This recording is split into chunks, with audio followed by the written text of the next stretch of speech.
मैंने पूछा, जहाँ तक इस जीवन का सवाल है, क्या इसका हिसाब किताब किया जाएगा, समीक्षा की जाएगी, गणना की जाएगी?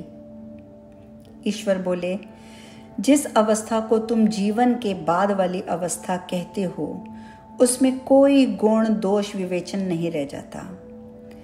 ना ही तुम्हें अपना गुण दोष निरूपण करने के को दिया जाता है, क्योंकि अगर तुम्हें यह स्वयं तय करने को दे दिया जाए कि अपने इस जीवन में तुम कितने गुण दोष निरूपक रहे हो, तो निश्चित रूप से तुम तो अपने दोष कम ही तय करोगे।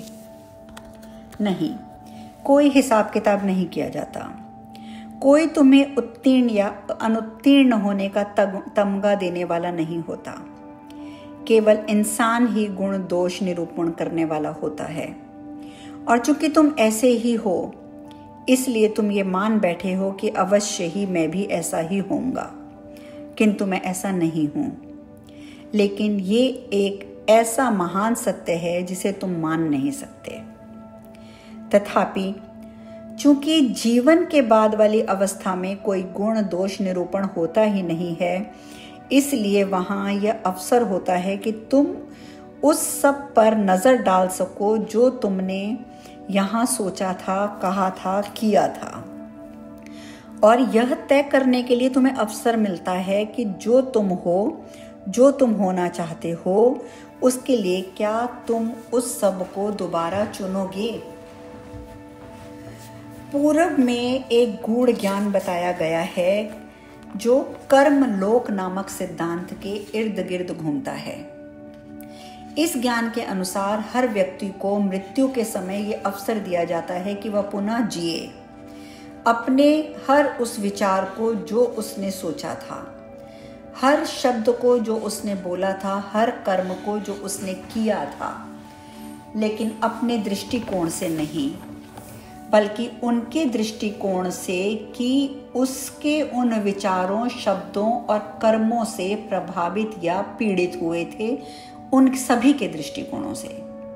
दूसरे शब्दों में, जो हमने बोला, सोचा, किया, उसके अनुभव को हम तो महसूस कर ही चुके होते हैं, लेकिन इन सब बातों का दूसरों पर क्या प्रभाव पड़ा, उसका अनुभव हमें उस अब करवाया जा रहा होता है।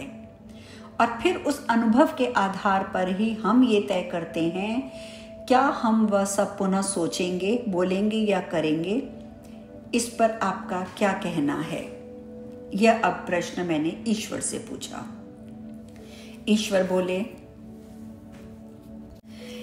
इसके बाद तो जो तुम्हारे जीवन में घटित होता है वह इतना अद्भुत और विलक्षण होता है, वह तुम्हारी समझ में आने योग्य शब्दों में बयान नहीं किया जा सकता, क्योंकि यह अनुभव एक अलग ही आयाम वाला होता है और भिन्न भिन्न शब्दों में बयां किए गए वर्णों को शब्दश नकार देता है। इतना कहना ही पर्याप्त है कि अपने जीवन का पुनरावलोकन करने का तुम्हें मौका दिया जाता है, वह भी बिना किसी दुख, भय या निर्णायक भाव के, ताकि तुम यहाँ किए गए अपने अनुभव को महसूस कर सको और तय कर सको यहां से तुम कहां जाना चाहते हो। तुम में से बहुत से लोग ऐसे होंगे जो यहीं वापस आना चाहेंगे, मूर्खता और सापेक्षता वाले इस संसार में वापस आना चाहेंगे, ताकि वे उन निर्णयों और चुनावों को, प्राप्त होने वाले अनुभव को एक बार फिर महसूस कर सकें जो तुमने उस स्तर पर खुद के लिए किए हैं। बाकी लोग, कुछ ही लोग एक भिन्न उद्देश्य के साथ वापस आएंगे। तुम इस मूर्खता और भौतिकता में इस एकमेव उद्देश्य से वापस आओगे कि तुम दूसरों को भी इससे बाहर निकाल सको। इस धरती पर तुम लोगों के बीच में ऐसे लोग हमेशा ही रहे हैं जिन्होंने ऐसा कारण चुनना है, ऐसा करना चुना है। तुम उन्हें तुरंत पहचान सकते हो, उनका काम पूरा हो गया है। धरती पर वे केवल और केवल इसलिए वापस लौटे हैं कि वे दूसरों की मदद कर सकें। उनको इसमें आनंद महसूस होता है, यह उनका अति उल्लास होता है। सेवा करने के अलावा उनकी कोई और कामना ही नहीं होती। ऐसा नहीं हो सकता कि ऐसे लोग तुम्हें कहीं ना मिलें। वे सब जगह होते हैं। वे इतनी बड़ी संख्या में हैं जितनी कि तुम सोच भी नहीं सकते। इस बात की पूरी संभावना है कि उनमें से किसी ना किसी को तुम अवश्य ही जानते होगे, या उनके बारे में तो कुछ न कुछ जानते ही होगे। मैंने कहा, क्या मैं उनमें से एक हूं? ईश्वर बोले, नहीं। अगर तुम्हें ये प्रश्न पूछना पड़े तो समझो कि तुम उनमें से एक नहीं हो। तुम अगर वैसा होते तो ये प्रश्न ही ना करते।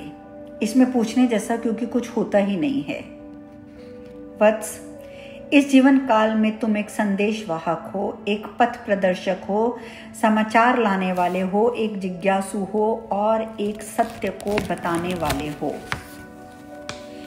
एक जीवन काल के लिए इतना काफी है। खुश रहो। मैंने कहा, खुश तो मैं हूं, लेकिन मैं और अधिक खुशी की आशा भी तो कर सकता हूं। ईश्वर बोले, हाँ, तुम कर सकते हो और तुम करोगे भी। तुम हमेशा ही अधिक की आशा करोगे, ये तुम्हारा स्वभाव में है। हमेशा अधिक होना चाहना ये तो एक दैवी स्वभाव होता है। इसलिए चाहो, हर तरह से चाहो।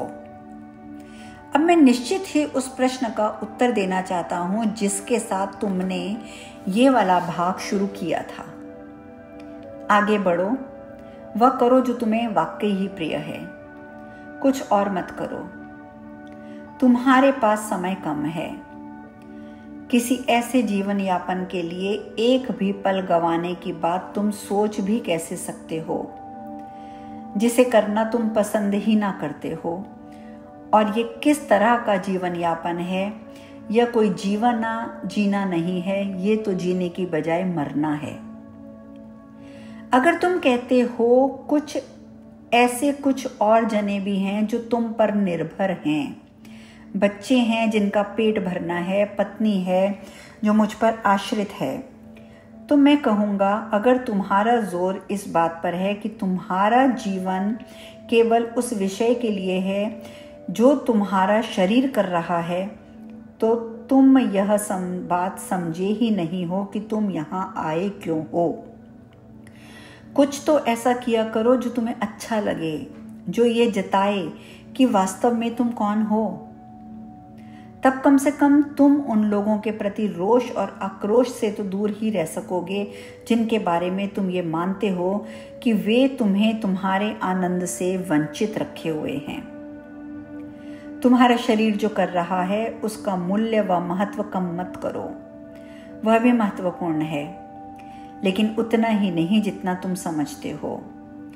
शरीर की क्रियाएं जीवन की किसी अवस्था को प्रतिबिंबित करने के लिए होती हैं, जीवन की किसी अवस्था को पाने का प्रयास करने के लिए नहीं। घटनाओं के सहज क्रम में व्यक्ति कोई काम खुश होने के लिए नहीं करता, बल्कि चूंकि वह खुश है इसलिए वह काम करता है। व्यक्ति कोई काम करुणामय होने के लिए नहीं करता, बल्कि चूंकि वह करुणामय है इसलिए वह काम करता है।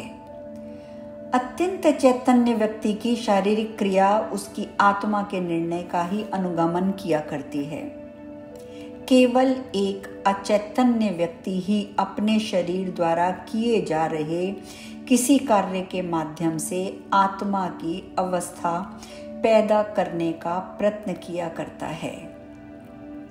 और यही बात इस कथन में कही गई है, तुम्हारा जीवन केवल ये नहीं है जो तुम्हारा शरीर कर रहा है, लेकिन फिर भी ये सत्य है कि जो कुछ भी तुम्हारा शरीर कर रहा है वह इस बात का प्रतिबिंब है कि तुम्हारा जीवन क्या कर रहा है। और यह एक और दैवीय द्विविभाजन है।